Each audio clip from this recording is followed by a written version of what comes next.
this is like, God's will or something, or this is, the devil's will. We don't know, but it's supernatural. Like, we can't control this. It just is a part of living here. And so literally this village, the people here, had just grown to accept that, yep, sometimes people just turn up mutilated and dead. There's nothing we can do about it. We just got to live with it. But John, I mean, he personally knew several people who had been killed, and Okay, he guess I had never to took the stance of, get rid of. well, it's supernatural and we can't do anything about it. John's like, no, we need to look into this. There's got to be an actual explanation for what's happening here. And so finally, in 2005, the tipping point was a little boy went missing in the village one morning.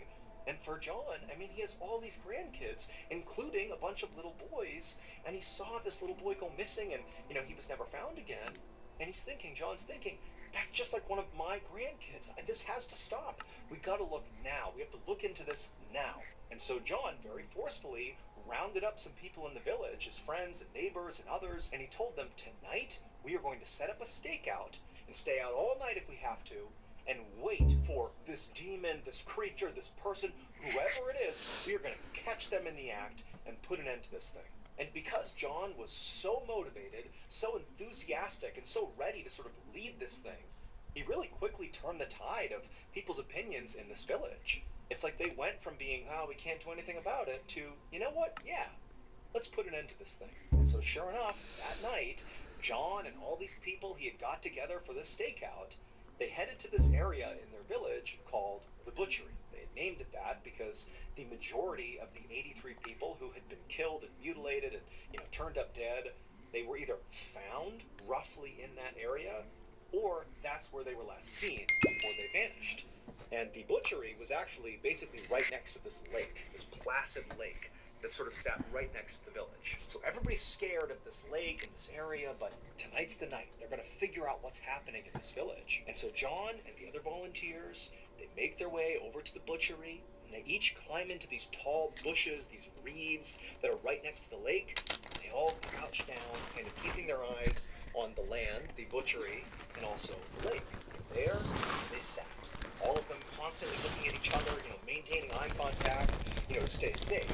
And they're looking at each other, they're looking at the water, the black water that's totally still, and there's nothing on land, it's still, it's silent. And for hours they just sat there nervously watching, waiting for something to happen. They didn't know what it was going to be. They didn't know if, one of the volunteers in the stakeout was suddenly going to be ripped away by this demon or whatever it was. But all night, on this first night of the stakeout, they're waiting and watching on edge, and nothing happens. And so John the next morning says, we've got to do it again. We got to go back out there and do another stakeout, because we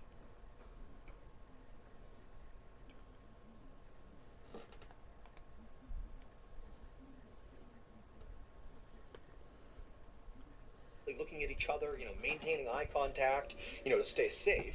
And they're looking at each other, they're looking at the water, the black water that's totally still, and there's nothing on land, it's still, it's silent. And for hours they just sat there nervously watching, waiting for something to happen. They didn't know what it was going to be. They didn't know if, one of the volunteers in the stakeout was suddenly going to be ripped away by this demon or whatever it was. And all night, on this first night of the stakeout, they're waiting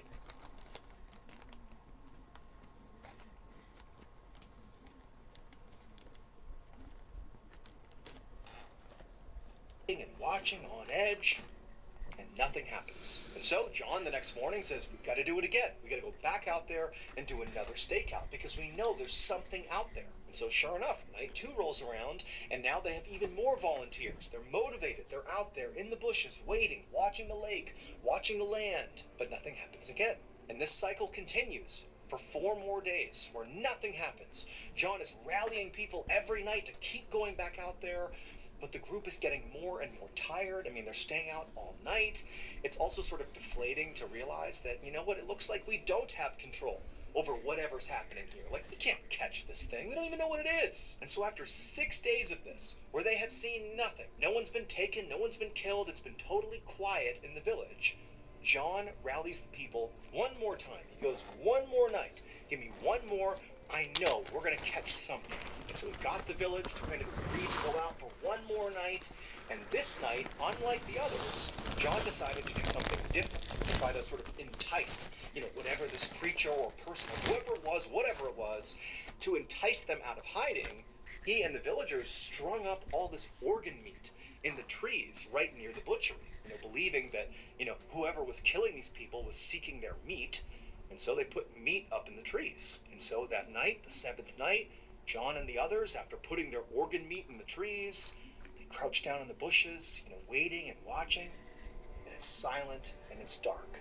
And at first, nothing happens. As the night goes on and on, people are starting to think, it's just another night where nothing's going to happen. And people are starting to get restless. And John's telling them, like, be quiet, stay still. We got to wait. We got to watch, see what happens. Hours and hours go by.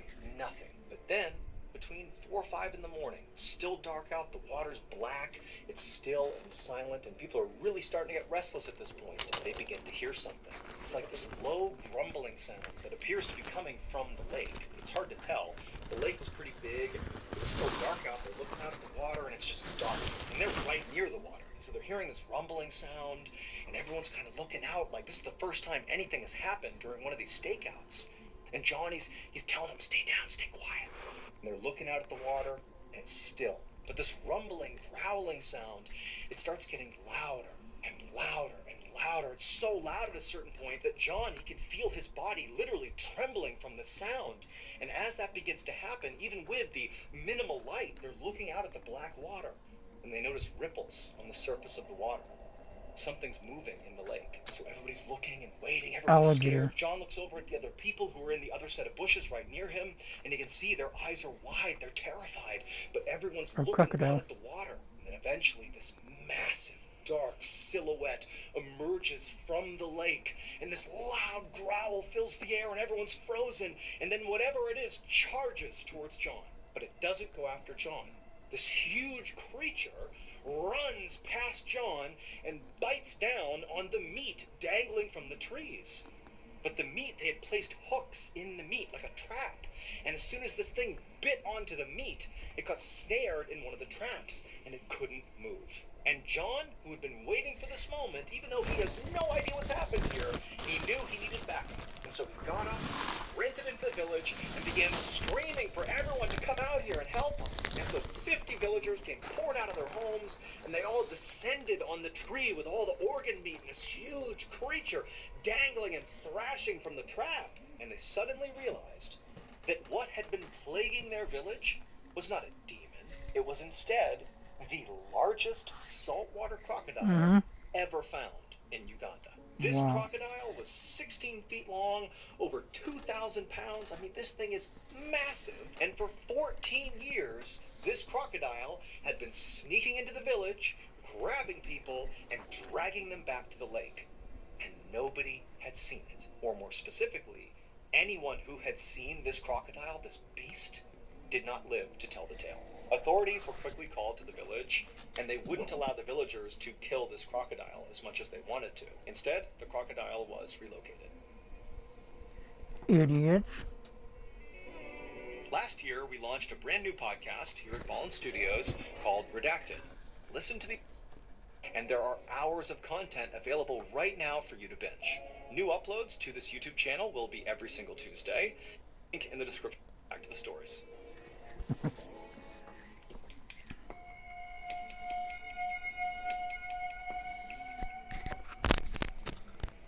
One morning in April of 1848, a group of men were walking towards the coast of King William Island, which is an island located in the freezing Arctic region of northern Canada. These men were members of the Inuit people, who are indigenous to King William Island. And today, they were going hunting. Specifically, they were making their way towards the coastline to see if they could find any seals that they could hunt and kill for food and for clothing. However, even though technically the coastline was right in front of them, they couldn't actually see the water, because there was this huge icy hill that obstructed their view. So in order to look down to the water, they would have to crest that hill and then look down. As these hunters got closer to the hill, the youngest of the hunters broke from the group and ran up the hill to basically get an early look over and see if he could spot any animals down below. However, as soon as he crested the hill and scanned the coastline, again, you get a picture, it's snowy, icy outside, it's below 0 degrees. I mean, you're in the Arctic wild here. He's looking down, and at first, all he sees is just white, just snow, ice. But he sees something else. And as he's looking at it, he can't even understand what he's seeing. Like, it doesn't make sense. It's not computing. And And so at this point, the young hunter kind of ducked down on this side of the hill, kind of away and out of view of the ocean, and he turned and signaled to the other hunters to get up here and take a look. And so the other hunters, they don't really understand what's happening here, but they can see, there's some... Hold on a second. As soon as he crested the hill, of the hunters broke their view. However, to see if they could find any seals that they could hunt, located in the freezing... One morning in April of 1848, a group of men were walking towards the coast of King William Island, which is an island located... A group of men were walking towards the coast of King William Island, which... Real photo of King William Island.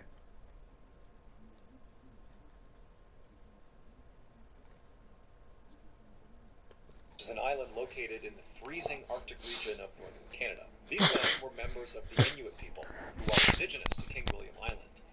And today, they were going hunting. Specifically, they were making their way towards the coastline to see if they could find any seals that they could hunt and kill for food and for clothing. However, even though technically the coastline was right in front of them, they couldn't actually see the water, because there was this huge icy hill that obstructed their view. So in order to look down to the water, they would have to crest that hill and then look down. As these hunters got closer to the hill, the youngest of the hunters broke from the group and ran up the hill to basically get an early look over and see if he could spot any animals down below. However, as soon as he crested the hill and scanned the coastline, again, you got a picture, it's snowy, icy outside, it's below 0 degrees. I mean, you're in the Arctic wild here. He's looking down, and at first, all he sees is just white, just snow, ice. But he sees something else. And as he's looking at it, he can't even understand what he's seeing. Like, it doesn't make sense. It's not computing. And so at this point, the young hunter kind of ducked down on this side of the hill, kind of away and out of view of the ocean, and he turned and signaled to the other hunters to get up here and take a look. And so the other hunters, they don't really understand what's happening here, but they can see, there's some urgency coming from this young hunter. And so they run up the hill as well, and all together, all at once, they kind of peer up and over the hill again, and they look down, and for a second, they all just stare in horrified silence. Down below, wandering along the coastline, were not seals or walruses or any other animals that these hunters might have expected to see out here. Instead, they saw people. Specifically, they saw kalunat, which is their word for white men. But these men were not acting like people. They were lumbering, almost like they weren't in control of their bodies. They had these strange, jerky movements, and they were all just kind of staring straight ahead with these vacant expressions, and their skin, it was like black and blue, and their clothes were tattered, and they were just kind of lumbering along, about 40 of these kalunat, these white men. Now, for these hunters, I mean, they really didn't have much exposure or experience around kalunat, around white men. I mean, all they really knew at the time and in this part of the world is that white men were pretty dangerous to the indigenous people. But they did know there was a group of kalunat who were staying on a ship that was off the coast of King William Island, and they had been living there for the better part of a year, and it seemed like their ship might have frozen off the coast, and they were just...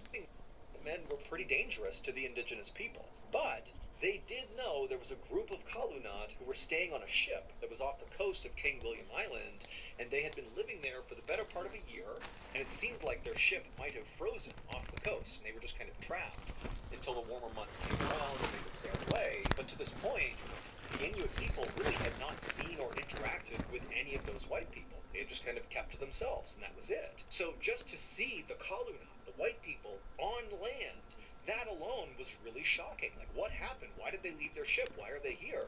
But again, the way they were moving and how they looked, it seemed wrong. Like there was something wrong with these people. Like there's more to this story than the Inuit people understand. And it was sort of terrifying. And on top of just the way they were moving, there was something else these kalunat were doing. In addition to these men just kind of lumbering along the coastline, a few of them were dragging this big sled.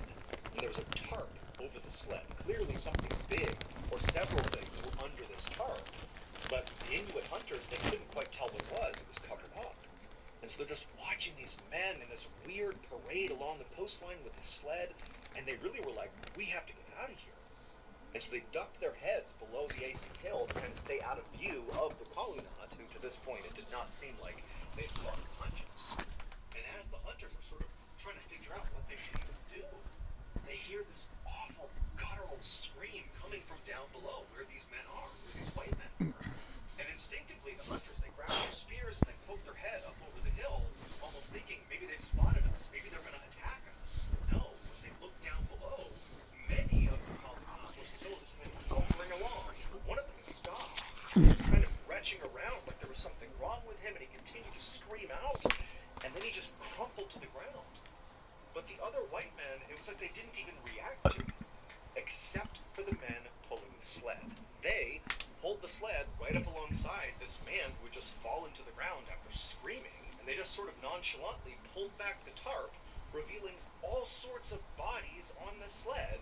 They picked the guy who had just fallen, and they threw him onto the pile. They covered him back up with the tarp. And then, like nothing had happened, the men kept on pulling the sled, and this totally creepy procession continued down the coast. At this point, the Inuit hunters were genuinely terrified, and without saying anything, they just scrambled back down the hill and ran back to their village. The following day, the Inuit hunters came back to that exact spot, that icy hill that looked down to the ocean below. Except this time, they had brought along several pounds of seal meat. So the previous day, when these hunters had gone back to their village to tell the others about what they had just seen, oddly enough, the consensus became that, of course, the Kalunat are sort of dangerous to us, and we should keep our distance. But from what you're describing, it sounds an awful lot like these men, these white men, must just be starving. Like the way they're moving, the fact that men are falling down and dying, and they have this, sled full of dead bodies. They're out here in the Arctic wild. I mean, this is a very unforgiving place. And so the consensus was, they're starving to death. That's what you're seeing. That's why they're acting the way they are. And so maybe the move here is you hunters go back to that same spot, try to find these Kalunat, and give them some food. Not only to help them, to be good people, good stewards of humanity, but also as sort of like a peace offering. Because there was tension between the Inuit people and the Kalunat. And so these hunters showed up with the intention of, finding these 40-some-odd white men, giving them some food, and maybe even offering some help, if they needed it. And so that day, the Inuit hunters, they make it back to their spot, they climb up that icy hill, and they look down towards the ocean below, and there's nobody there. It's just complete isolation. And so the hunters, they go down to the coastline, and they see footprints from the day before. They find, the tracks from the sled that have been being dragged, and they just start tracking the footprints of these white men. And for hours, these hunters are just following the footprints along this coastline, in the snow and the ice, and they're looking up ahead. They don't see anybody, and it's like, wow, like, these guys, they covered a huge amount of ground. Like, where did they go? And eventually, after hours of this, the hunters come upon this campsite that's totally abandoned. It's right on the edge of the water, and based on where the campsite was and sort of how fresh it looked, it seemed pretty obvious that at some point, clearly, the Kalunat had been camped out here. But they clearly are not here now. But interestingly, the people that had been here, presumably the white men, they had left behind quite a few of their supplies. Like, there was the remains of a fire, and sitting over the fire was this big pot, a metal pot. And you would think, if you're struggling to survive out here, that you would definitely want to keep some of your cooking supplies. But no, that was left behind, along with several other tools. And so the Inuit hunters, they're looking around thinking, okay, well, maybe they just stepped away and they're going to come back. But they searched the vicinity of the campsite, but nobody was there. The footprints just kind of picked up and continued off into the distance. And so feeling pretty puzzled by this, the Inuit hunters decided to just search the campsite and try to get some clue as to what's going on with these white men. And eventually, after searching through all the different things that had been left behind, they came back to that fire, that pot that had a lid over it that was sitting right there. One of the hunters walks up to the pot, he grabs the lid, he lifts it off. When he saw what was inside, he reeled back in horror. Several months later, that same group of Inuit hunters had hiked miles and miles down that same coastline of King William Island until they saw off in the distance, right off the coast, this big wooden ship. And these hunters knew this ship belonged to the Kalunat. Today, their plan was to break into the ship and raid it, because just recently, these hunters had finally kind of solved the mystery of what happened to those, 40-some-odd white men they had seen. Because they came across this mass gravesite, of like 30-plus white men all dead in the snow. And clearly, they had starved to death and died from exposure. And so it just sort of seemed like this unfortunate thing that these guys had hiked and hiked and hiked and just kind of fell down and died. But now that the Inuit hunters knew that all these white men were dead, they're like, well, there's a ship sitting right out there that, no one's going to claim, so why don't we take whatever's inside of it? And so Inuit hunters walked out onto the ocean, which was completely frozen. So the ship, it's off the coast, but it's basically a pathway of ice right up to the ship. And so the hunters, they walked on this ice all the way out to the ship. And when they got there, unsurprisingly, it was totally vacant. It's silent, it's still. Clearly, there's nobody in this ship. Now, as the Inuit hunters climbed the side of the ship and got ready to go inside, they all had set their expectations to be like, okay, clearly the men who had inhabited this ship at one point, the white men, the Kaluna, they obviously abandoned the ship and, tried their luck on land unsuccessfully. So clearly something must have happened out here. Like they ran out of food, or there was a leak in the ship, or some sort of chaos ensued here that caused them to abandon their shelter and, head towards the Arctic wilds, right? But once they got on board the ship and looked around, they quickly realized the ship was in pristine condition. I mean, there was no damage to the ship. It was practically brand new, preserved out in the ice here. When they went down below, they discovered there were all these bedrooms with these incredibly comfortable looking beds, and there was bunk beds and hammocks with linens and pillows. There was a library with hundreds of books. There were games. There was all this cutlery and fine china. And just off the kitchen, in their pantry, was this massive food storage room full of food, canned goods, all still good, that apparently had just been left behind. And so the Inuit hunters, they're thinking like, how is this possible? What caused these white men to abandon their ship, which presumably was perfect, pristine, provided much better shelter, and also they abandoned all their food? Like, they clearly weren't starving. So what happened? Stupid What caused nigger. them to go on land and die horrible deaths? Well, the reason for this would not fully make sense for another 130 years, because it was in the 1980s when researchers actually began to analyze the remains of these white men, those 30, 40 white men who were found dead on Kaluna Island. It would turn out those men were explorers who had been sent out to the Arctic by the British government. And they had been well outfitted when they were sent out on their journey. They were given that incredible ship, and they were given all these supplies, including a whole bunch of canned food items. However, what these explorers didn't know is that their canned food had become tainted with lead. So as they slowly were eating all these canned food items, they were slowly poisoning themselves. And one of the side effects of lead poisoning, in addition to feeling nauseous and horribly sick, is it drives you crazy.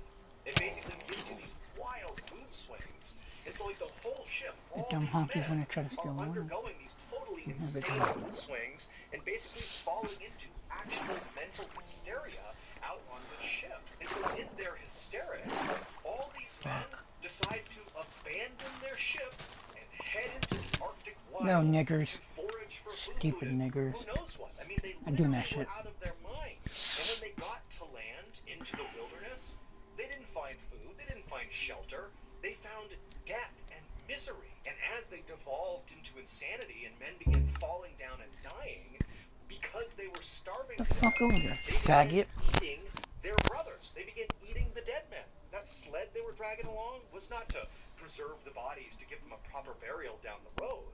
It was like their mobile refrigeration unit. They were dragging those bodies along and then eating them. And so the reason those Inuit hunters were so horrified when they discovered that campsite and they looked inside of that pot, well, it's because inside of the pot was clearly a human skull, and that skull had been cracked open as if whoever was tending this pot had literally been scooping in and basically eating this person's brain. To this day, bones of the crew members of that failed expedition are still being found on King William Island. Wow.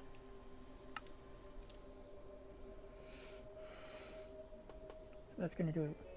Thank you so much for watching. Let me know what you thought of today's episode in the comments. And remember, we have hundreds of videos for you to binge right now. But if you're looking for a recommendation from me of that one video that's worth your time, well, it's this one right here. So give it a watch. All right, until next time, see ya.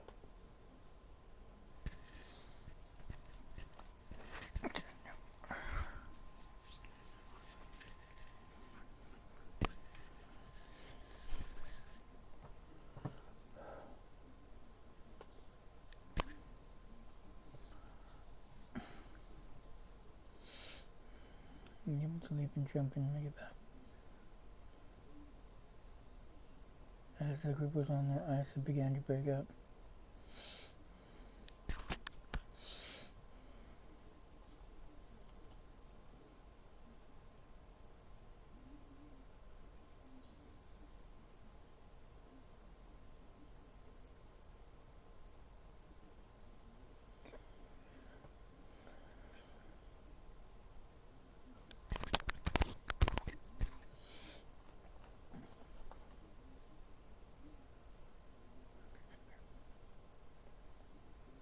Near the entrance of their homes.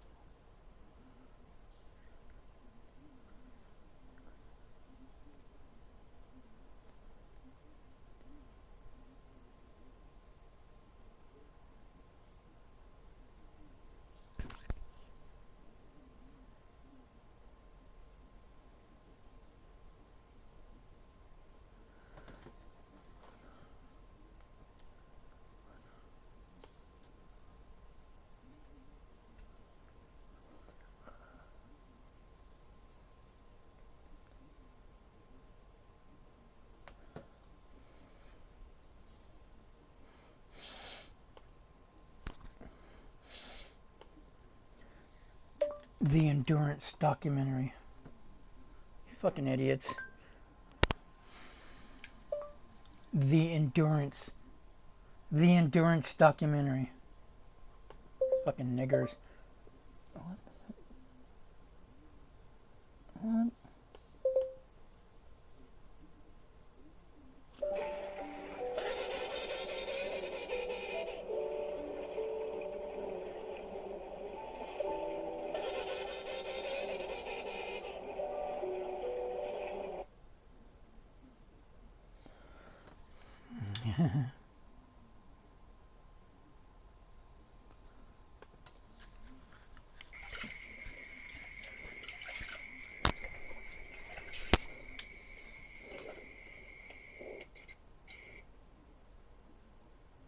Sir David Attenborough has addressed nearing the end of his life in his new powerful film. The legendary broadcaster who turns 99 in a week. God damn it.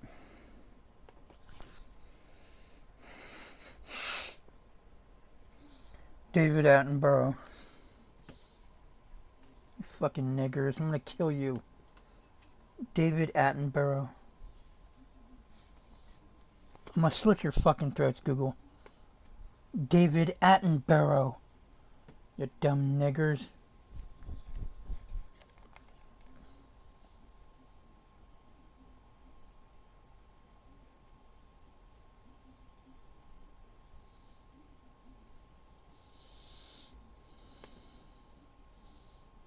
No, I didn't say Dave picture, you stupid nigger. Google, I'm gonna blow your ass up.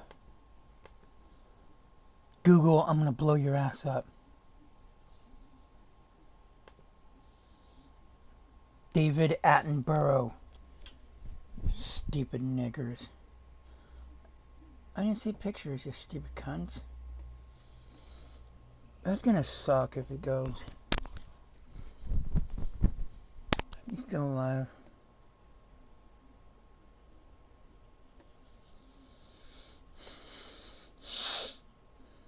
I don't even want to watch that.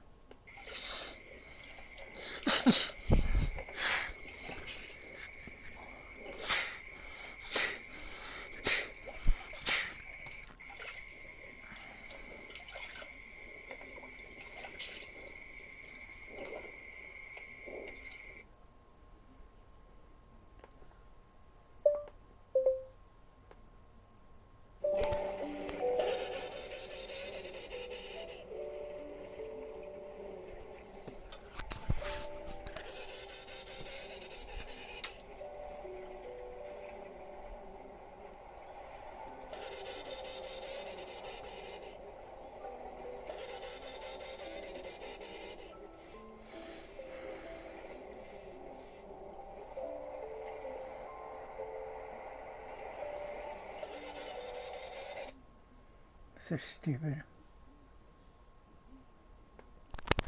Hold on. Sir David Attenborough has addressed nearing the end of his life in his new powerful film. The legendary broadcaster who turns 99 in a week became reflective about his own mortality as he addressed the state of the world's oceans. He shared his fears for the future and said it's not too late to change things, even if he wouldn't rewind to see the outcome. Sir David Attenborough has addressed nearing the end of his life in The Endurance documentary. This baboon is kidnapping a lion cub.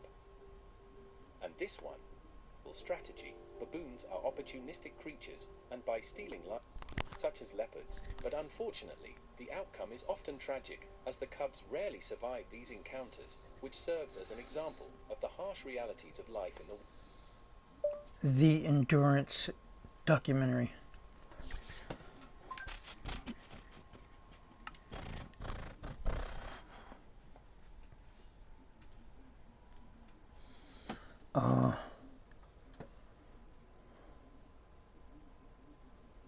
Shackleton story. Shackleton decides to try to move the 300-ton Endurance manually into open water.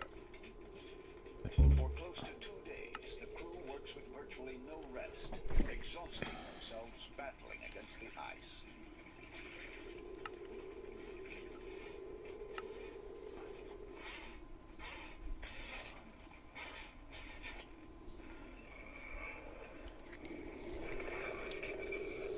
When they are at the point of dropping, Shackleton has his crew push the ship backwards.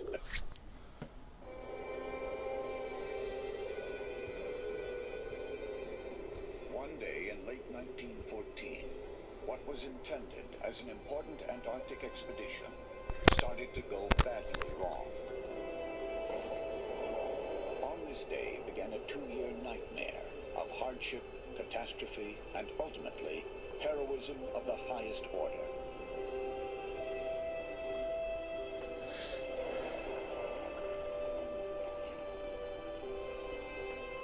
Ernest Shackleton, a brilliant and charismatic leader, took 27 men on a voyage that would chop. I haven't played Far Cry 6 in so long. Join us on our last voyage, well deserved. This is our last trip to the island because we sold the boat. These were the last captured images of Tom and Jackie Hawks. No one had seen them for days. There's Grandpa holding his little grandbaby. Having just become grandparents, Jackie, what?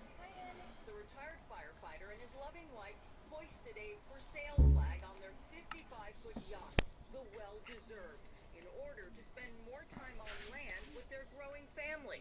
They wanted to get back to Arizona and spend time with this little boy.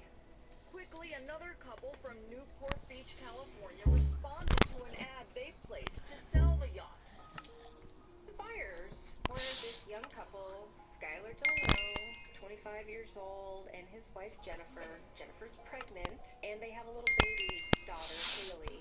Skylar said that he was a former child actor who made his money as a cast member on the Mighty Morphin Power Rangers. He That shit. and Jennifer, now new parents, were hoping to start a family business. He wanted to get the boat with his wife to live on and charter, and so have a business on the boat and take families out fishing. The De Leons quickly agreed to pay the Hawks $435,000 in cash. All Skylar wanted before payment was a sea trial to test drive the boat. On the day they planned to head out for a spin, De Leon showed up with some new friends.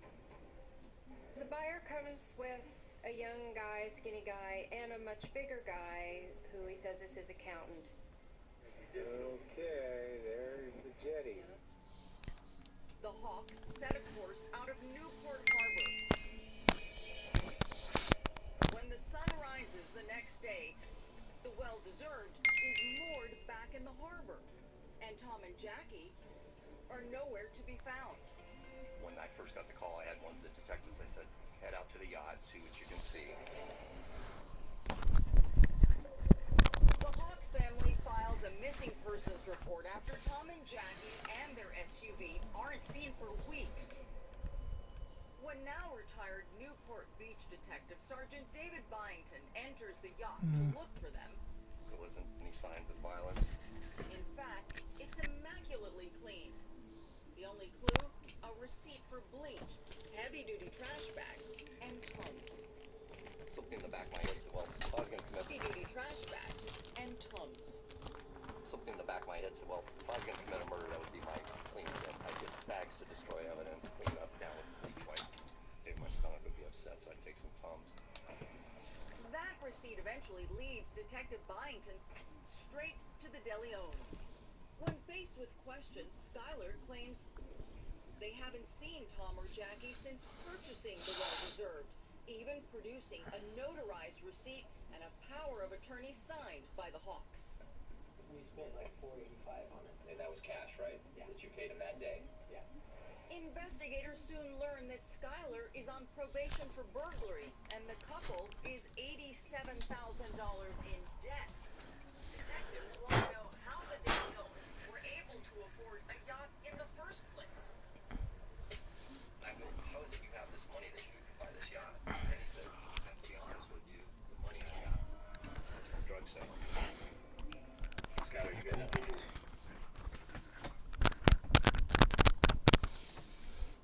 Okay, I don't want to see this anymore.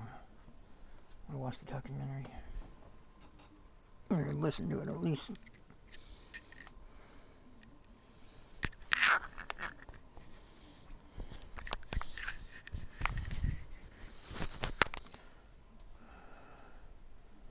Shackleton decides to try to move the 300-ton Endurance.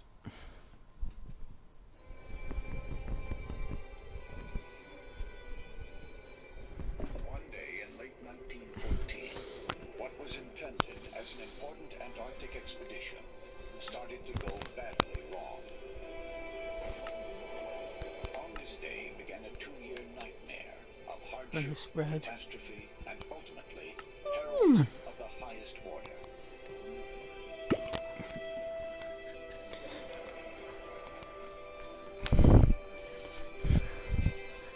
Ernest Shackleton, a brilliant and charismatic leader, took 27 men on a voyage that would challenge their spirit and their lives.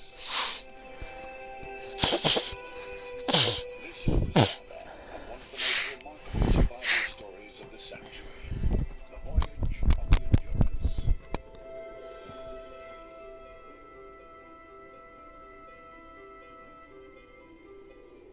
On this early December day in 1914, the ship Endurance is sailing easily through loose pack ice north of Antarctica.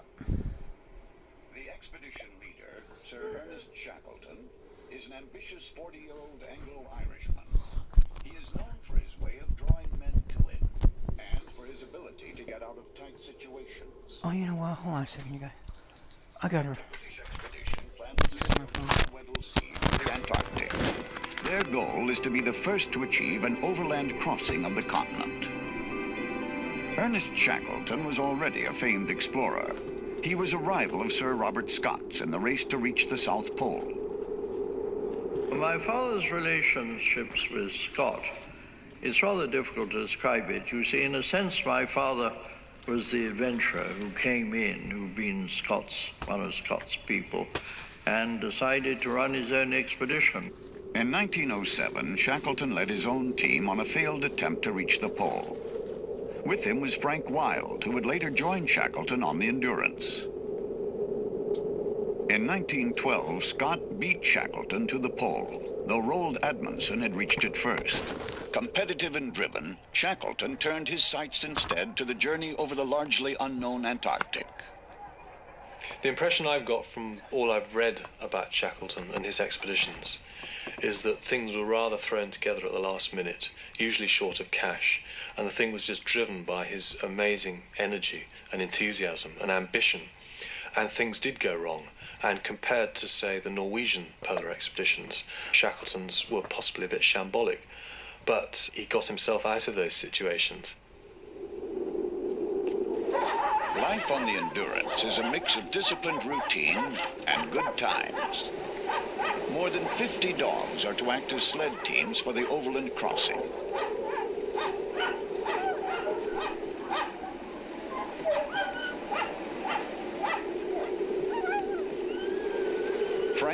Wild is aboard as captain, Shackleton has an unshakable faith in his second-in-command.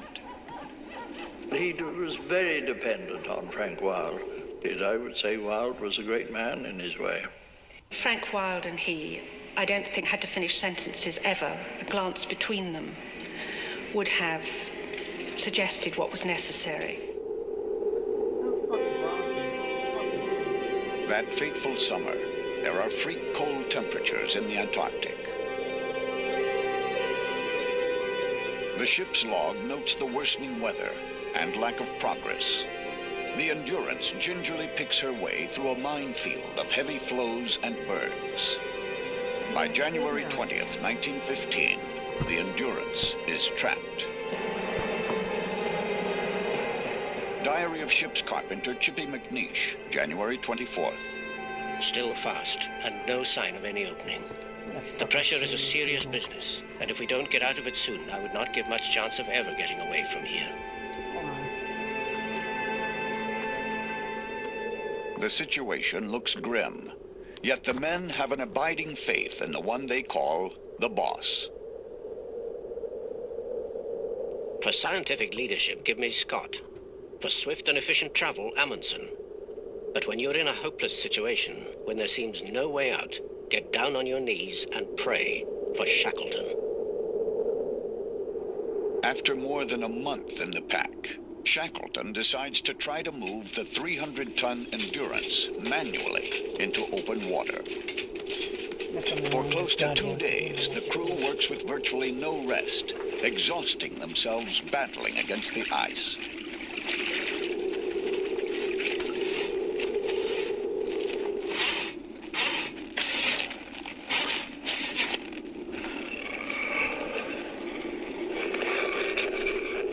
When they are at the point of dropping, Shackleton has his crew push the ship backwards as far as she will go.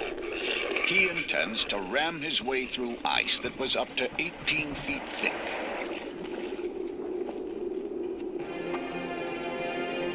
While he stands alone on the deck, the ship valiantly plows to within 400 yards of open water, but can go no farther.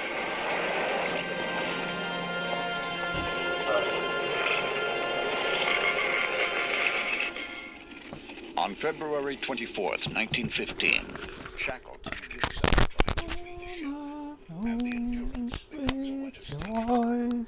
She will drift with the vagaries of the pack ice, which will take her anywhere it wanders. For the most part, the crew accepts it all with good cheer. They still hope. Welcome to RLCRAFT, an immersive and challenging experience based on the original Java mod pack by Shivoxy, brought to you by Honeyfrost. Let's jump right in and start your adventure.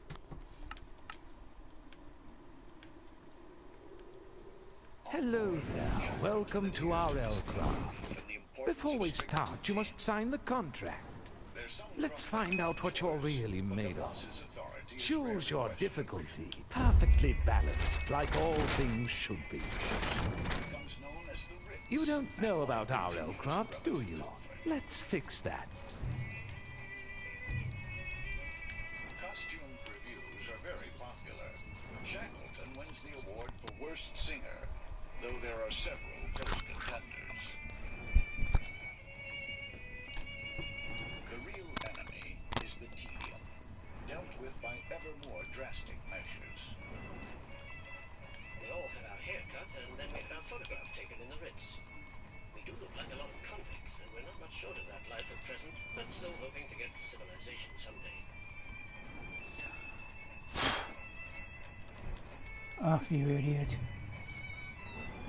The latest litter of pups is also a diversion, even for gruff old sailors like Tom Crean.